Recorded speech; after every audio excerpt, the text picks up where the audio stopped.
Left-wing politicians and trans advocates often cite the rates of suicide and suicide ideation among trans-identified youth when justifying their support for gender-affirming care, also known as advocating for giving puberty blockers and hormone therapy to 12-year-olds, the majority of whom tend to suffer from mental health issues.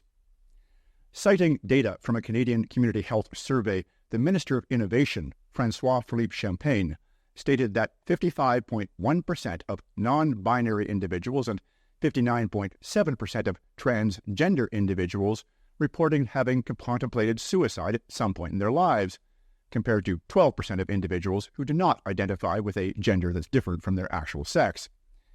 Further, the data suggested 20.4% of those who are transgender or non-binary reported having seriously attempted suicide in their lifetime, compared to 3% among people who don't have gender dysphoria. However, these figures are based on self-reported data, which is inherently subjective and compounded by the fact that the sample size for this demographic is relatively small, which even Champagne acknowledged.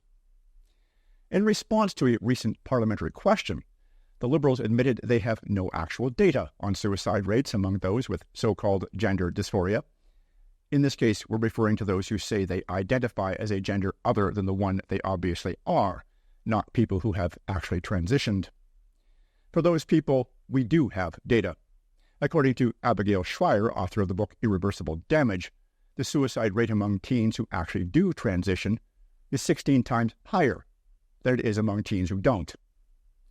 Furthermore, the number of kids today self-reporting as trans has increased dramatically in just the past few years.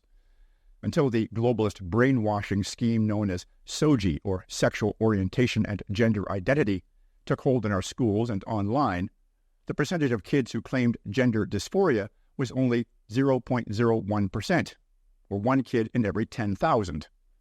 In some areas of Canada today, it's one kid in every 100. A massive study spanning 15 years of 2,772 children reveals that most so-called trans kids eventually outgrow their gender dysphoria. The study, which began when participants were just 11 years old, found that while 11% reported gender non-contentedness in early adolescence, this figure decreased to a mere 4% by age 26.